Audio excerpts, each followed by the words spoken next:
Yes, so what do you mean by polynomial? Polynomial क्या है कि आपके पास एल्जेब्रिक एक्सप्रेशंस जो होते हैं, एल्जेब्रिक एक्सप्रेशन की अगर मैं बात करता हूं, एल्जेब्रिक एक्सप्रेशन में भी क्या आपके पास दो कंटेंट होगा, एक तो होगा आपके पास कांस्टेंट और अनदर वन इज कोफिशिएंट। ठीक है, कांस्टेंट और कोफिशिएंट, ये दो चीज आपके पास एल्जेब्रिक एक्सप्रेशन में दिखती है। सो कांस्टेंट टर्म क्या होती है? जो कभी भी चेंज नहीं हो सकती है ना, मतलब क्या होती है, फिक्स रहती है। मतलब जो भी हमारे पास जितने भी नंबर है, 59 हो गया, 61 हो गया, 72 हो गया, 84 हो गया, these all are constant term. और कोफिशिएंट, कोफिशिएंट और एक होता है ये कोफिशिएंट या फिर वेरिएबल। तो वेरिएबल क्या होता है, जिसकी वैल्यू हम चेंज हो सकती है ना। कोफिशिएंट तो क्या होता है, कांस्टेंट के साथ जो वेरिएबल होता है उसको अपन कोफिशिएंट बोलेंगे, ठीक है ना। वेरिएबल क्या होता है, वैल्यू कैन वेरी, ठीक है, जिसकी वैल्यू क्या हो सकती है, वेरी हो सकती है, मतलब चेंज हो सकती है, उसको हम लोग क्या बोल देंगे, वेरिएबल बोल देंगे। ठीक है, जैसे फॉर एग्जांपल एक्स है, एक क्वेश्चन में एक्स की वैल्यू हो सकता है 1 हो, दूसरे क्वेश्चन के अंदर 2 हो और तीसरे में 3 हो। लेट कर लिया हमने, क्लास की एवरेज एज एक्स है, ठीक है। अब एज सबकी अलग अलग हो सकती है, कि मंथ के अंदर अगर अपन बात करेंगे तो वो बात आएगी वहां पर वेरिएबल की। ठीक है, ये चीज क्लियर है आपको? तो वेरिएबल और कांस्टेंट हम लोग पढ़ते आए थे। अब क्या होता है कि आपके पास कोई भी एल्जेब्रिक एक्सप्रेशन जो होता है, एल्जेब्रिक एक्सप्रेशन जो हमारे पास होगा, है ना, अगर उसमें आपके पास number of term, number of term क्या होगी, नंबर ऑफ टर्म अगर आपके पास 1 होती है तो आप उस एक्सप्रेशन को क्या बोल देते हैं, मोनोमियल। नंबर ऑफ टर्म का मतलब, जैसे ये 7x, अब 7x है ना, तो ये 7x के अंदर 7 is the coefficient of x। x का कोफिशिएंट क्या है यहाँ पर, 7। मतलब किसी भी वेरिएबल के साथ अगर आपके साथ, आपके पास वेरिएबल के साथ कोई भी नंबर आता है तो वो क्या बन जाता है, उसका कोफिशिएंट। अगर आपके पास नंबर ऑफ टू है तो उसको अपन क्या बोलेंगे, हम बायनोमियल। क्या बोलेंगे उसे, बायनोमियल। ठीक है, जैसे 7x प्लस 5y, है ना।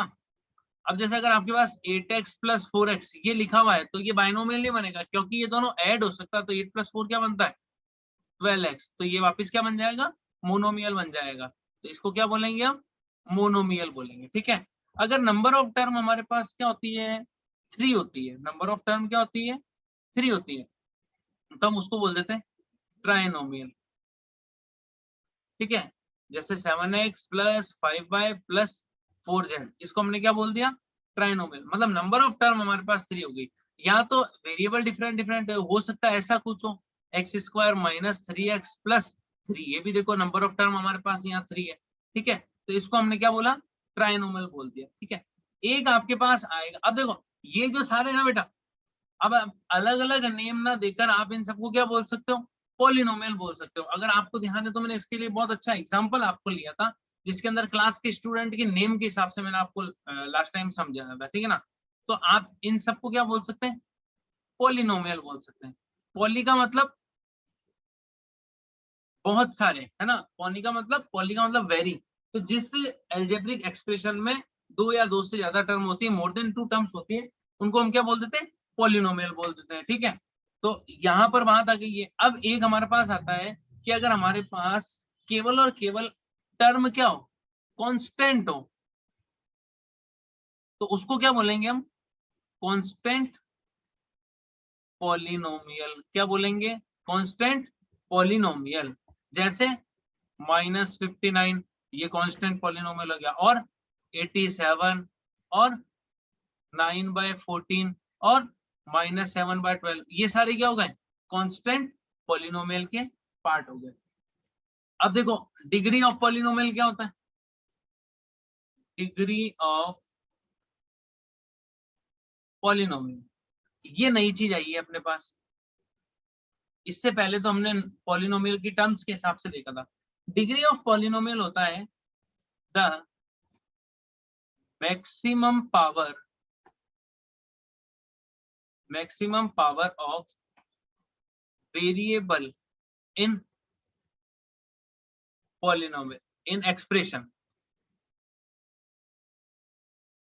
उसको हम कहेंगे degree of polynomial. The maximum power of variable in expression, उसको क्या कर देंगे हम, डिग्री ऑफ पॉलिनोमियल। जैसे फॉर एग्जांपल यहां पर मैं लिख रहा हूं x square plus x plus 3, इसकी डिग्री क्या हो जाएगी, इसकी डिग्री हो जाएगी, देखो एक्स वेरिएबल है, इसकी हाईएस्ट पावर क्या है 2, तो डिग्री क्या हो जाएगी इसकी 2। ठीक है, मैं लिखता हूं जैसे x cube plus 4x square plus 5x plus 4, क्या डिग्री हो जाएगी इसकी, हाईएस्ट पावर क्या आ रही है वेरिएबल की 3, तो डिग्री विल बी। ठीक है, ये तो हमारे पास सिंपलेस्ट फॉर्म के अंदर अगर दिया होता है तो हम इस तरह से डिग्री फाइंड आउट करते हैं। अगर मैं आपको बोलता हूं, ठीक है, अगर मैंने आपको बोल दिया कि x प्लस 1/x के अंदर डिग्री फाइंड आउट करनी है, तो आपको पहले इसको सॉल्व करना पड़ेगा। x हमने एलसीएम लिया, तो x इंटू एक्स क्या हो गया, एक्स स्क्वायर प्लस 1। ठीक है, तो अब इसकी देखो, अगर ये x ऊपर जाएगा तो एक्सपोनेंट आपने लास्ट ईयर पढ़ा हो, तो यह पावर माइनस हो जाएगी। लेकिन यहाँ पर हम देखते हैं वेरिएबल की हाईएस्ट पावर क्या आ रही है 2, तो इसकी डिग्री क्या हो जाएगी, डिग्री क्या हो जाएगी 2 हो जाएगी आपकी। ठीक है, ये ध्यान रखना है इस तरह से। तो अब यहाँ पर वैसे तो ये पॉलिनोमियल बनेगा ही नहीं, क्योंकि यहाँ नेगेटिव पावर आ जाएगी, जब ये x ऊपर जाएगा तो नेगेटिव पावर आ जाएगी, तो यहाँ पर ये पॉलिनोमियल बनना ही नहीं है आपके पास। ठीक है, तो डिग्री ऑफ पॉलिनोमियल आपको समझ में आया है क्या, यस। डिग्री ऑफ पॉलिनोमियल हमने अभी देखा, डिग्री ऑफ पॉलिनोमियल का मतलब है कि आपके पास अगर कोई भी पॉलिनोमियल एक्सप्रेशन लिख रखा है, ठीक है ना, उसमें जो वेरिएबल है, जैसे फॉर एग्जांपल मैं लिख रहा हूँ x की power 4 minus 2x cube plus 5x square plus √2, इसकी डिग्री बतानी है। तो यहाँ पर देखो वेरिएबल क्या है, x है, ठीक है, इसकी पावर क्या है यहाँ पर 4, इसकी पावर 3, इसकी पावर 2, तो हाईएस्ट पावर क्या आ रही है वेरिएबल की 4 आ रही है ना, तो इसकी डिग्री क्या हो जाएगी 4 हो जाएगी। मतलब पॉलिनोमियल के अंदर वेरिएबल की जो पावर है वो क्या हो जाएगी, उसकी जो हाईएस्ट पावर है वो उसकी डिग्री बन जाएगी। अब आपके पास जो पॉलिनोमियल है, हम जो पढ़ रहे हैं अभी, वो पॉलिनोमियल क्या है, polynomial in one variable. One variable का मतलब क्या है, जैसे x square plus 2x plus 3, यहाँ पर वेरिएबल का केवल x है ना, यहाँ भी x है। और टू वेरिएबल्स क्या होते हैं, क्वेश्चन आ सकता है आपको, पॉलिनोमियल लिख के दे देगा, बताओ कितने वेरिएबल में, जैसे मैंने लिख दिया x square plus 2x plus 3y plus 5, ये क्या हो गया भाई, देखो यहाँ पर एक तो x वेरिएबल हो गया और दूसरा y हो गया, तो कितने वेरिएबल में हो गया ये, 2 वेरिएबल में। 3 वेरिएबल में कैसा हो जाएगा, कुछ ऐसा। 3 वेरिएबल की अगर मैं बात करूंगा तो x cube plus 2y square plus 3z plus 4, ये क्या हो जाएगा, पॉलिनोमियल इन 3 वेरिएबल। बात समझ में आई क्या आपको सभी को। अगर आपके पास क्वेश्चन आता है कि चेक पॉलिनोमियल है या नहीं है, कोई भी अगर आपको एक्सप्रेशन दे दिया वो पॉलिनोमियल है या नहीं है, जैसे मैंने कहा √x-3, आपको बताना ये पॉलिनोमियल है या नहीं है, तो अपन कैसे बताएंगे कि आपके पास वेरिएबल जो होता है उसकी जो पावर होती है वो क्या होनी चाहिए बेटा, इंटीजर होनी चाहिए, और वो भी कैसा, पॉजिटिव इंटीजर होनी चाहिए, तो वो क्या बन जाएगा आपका पॉलिनोमियल बन जाएगा। अब यहाँ पर देखो √x-3, अब अगर मैं रूट हटाऊंगा तो पावर क्या आ जाएगी 1/2 -3।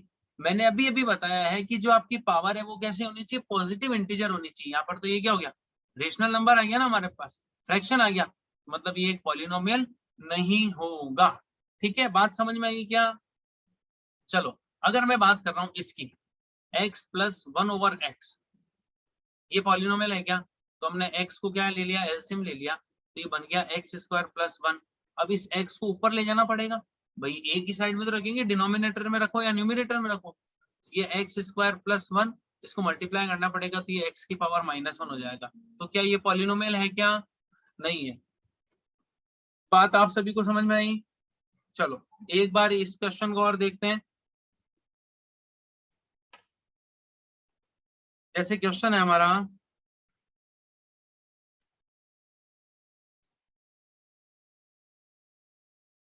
x-1 x minus 3 divide by x। इसका चेक करना है पॉलिनोमियल है या नहीं है, तो सबसे पहले ऊपर तो मल्टीप्लाई करो, तो x को इससे करना पड़ेगा x माइनस 3 से, फिर -1 को मल्टीप्लाई करना है x माइनस 3 से और डिवाइड बाय x। तो ये आया x square minus 3x minus x plus 3 divide by x, या इसको सॉल्व किया तो x square minus 4x plus 3 है ना डिवाइड बाय x। अब जब ये ऊपर जाएगा तो x square minus 4x plus 3 multiply के अंदर क्या चल जाएगा x की पावर -1, ये फिर गड़बड़ हो गई, यहाँ पर क्या गया नेगेटिव पावर आ गई, तो ये पॉलिनोमियल नहीं होगा। बात क्लियर है क्या? पॉलिनोमियल चेक कैसे करते हैं? तो अभी तक हमने क्या देखा, अभी तक हमने देखा एक तो सबसे पहले जो वेरिएबल कितने हैं उसके हिसाब से पॉलिनोमियल कैसे कैसे हो सकते हैं, फिर उसके बाद नंबर ऑफ टर्म के हिसाब से हम पॉलिनोमियल कैसे कैसे डिवाइड करेंगे, फिर उसके बाद हम आएगा बेटा, उसके बाद अगर मैं बात करता हूं कि अगर आपको ये पता चल जाए कि डिग्री किसकी क्या है ना, if degree of polynomial, degree of polynomial क्या हो, अगर डिग्री ऑफ पॉलिनोमियल हमारी 1 होती है, ठीक है, तो मतलब कुछ हमारे पास इस तरह का पॉलिनोमियल दिखेगा, वेरिएबल की पावर 1 है, तो इस तरह के पॉलिनोमियल को हम क्या बोलते हैं, लीनियर पॉलिनोमियल। मतलब हमारे पास वेरिएबल की जो पावर है वो क्या रहती है, 1 ही रहती है, ठीक है, तो इस चीज को क्या बोलते हैं हम लोग, लीनियर पॉलिनोमियल। बात समझ में आई आपको? लीनियर। अब आपने देखा होगा जब अभी तक आपने लीनियर इक्वेशन जो पढ़ी है वहां पर कुछ आपको ऐसा ही एक्सप्रेशन देखने को मिलता था, मतलब वहां कुछ भी डिफरेंट नहीं होता था, केवल ऐसा जैसा आपको एक्सप्रेशन देखने को मिल जाता था वहां पर, ठीक है, बस इज इक्वल टू के अंदर कुछ होता था, तो ये लीनियर पॉलिनोमियल। उसके बाद अगर हमारी डिग्री है ना, ये डिग्री चल रही है आपकी, अगर डिग्री आपकी हुई 2 तो कैसा दिखेगा कुछ, 3x प्लस 4x प्लस 5, ये कैसा हो जाएगा, क्वाड्रेटिक पॉलिनोमियल। क्या बोलेंगे इसको, क्वाड्रेटिक पॉलिनोमियल। क्या बोलेंगे हम इसको, क्वाड्रेटिक पॉलिनोमियल, ठीक है, यस। अगर आपके पास डिग्री 3 है तो कुछ ऐसा दिखेगा, ये 4x cube plus 3x square plus 5, जरूरी नहीं है यहाँ पर x की टर्म हो ही हो, अपने को तो वेरिएबल की हाईएस्ट पावर के पास जाना है, यहाँ पर वेरिएबल की हाईएस्ट पावर 3 आ गई, तो हमारे पास ये क्या बन गया, क्यूबिक पॉलिनोमियल। बात समझ में क्या आप सभी को, क्यूबिक पॉलिनोमियल क्या हुआ, ठीक है। और अगर आपकी यहाँ पर पावर आ गई 4,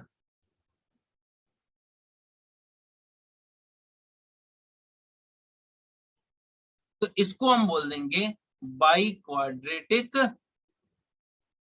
पॉलिनोमियल। बात समझ में आई क्या, मतलब अगर आपकी डिग्री आई 1 तो बना लीनियर पॉलिनोमियल, डिग्री आई 2 तो बना क्वाड्रेटिक पॉलिनोमियल, डिग्री आई 3 तो बना क्यूबिक पॉलिनोमियल, और डिग्री अगर हो गई 4 तो वो बन गया बाई क्वाड्रेटिक पॉलिनोमियल। बात क्लियर है क्या सभी को, एवरीवन? अब देखो आपने पॉलिनोमियल को बहुत अच्छे से देख लिया, अब रिप्रेजेंटेशन कैसा होता है उसका, है ना, अगर बाद में रिप्रेजेंटेशन की करता हूँ कि भाई पॉलिनोमियल को रिप्रेजेंट कैसे करेंगे,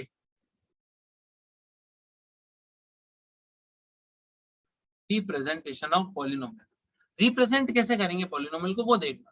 देखो क्या होगा बेटा, जैसे कोई भी पॉलिनोमियल लिख दिया मैंने x square plus 2x plus 3, तो हम इसको लिखेंगे पॉलिनोमियल है x की टर्म में, क्या है ये, पॉलिनोमियल होगा ये x की टर्म में, तो इसको हमने बोल दिया px is equal to x square plus 2x plus 3, तो ये पॉलिनोमियल है, p से तो हो गया पॉलिनोमियल, और x का मतलब क्या हो गया, भाई x यहाँ पर वेरिएबल है।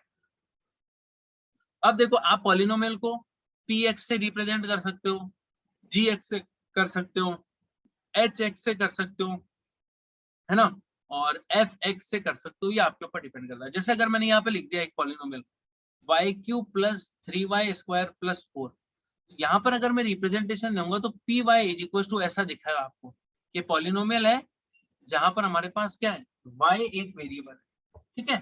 बात समझ में आई आपको? तो यहां से एक नई चीज और सीखते हैं हम लोग, क्या सीख रहे हैं देखना, कि स्टैंडर्ड फॉर्म क्या होती है, स्टैंडर्ड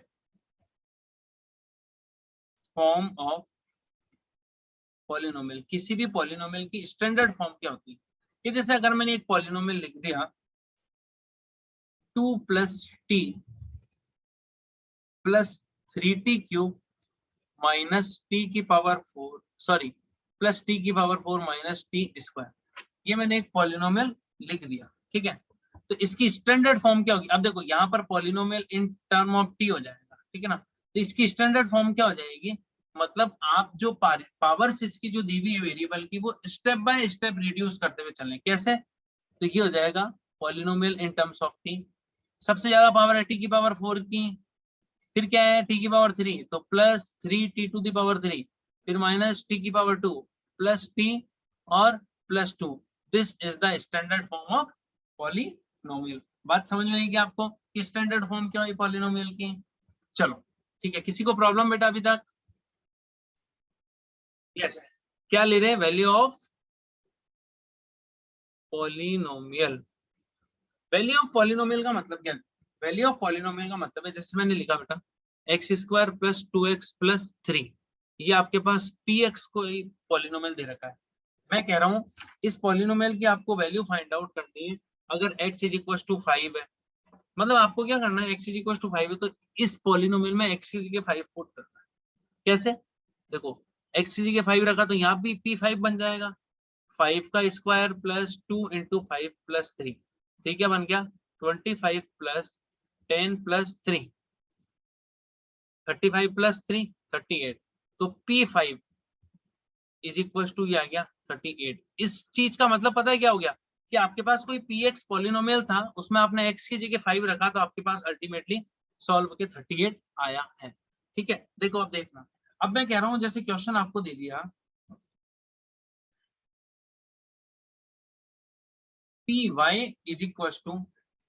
4 + 3y - y² + 5y³, ठीक है। आपको बोला है फाइंड p0।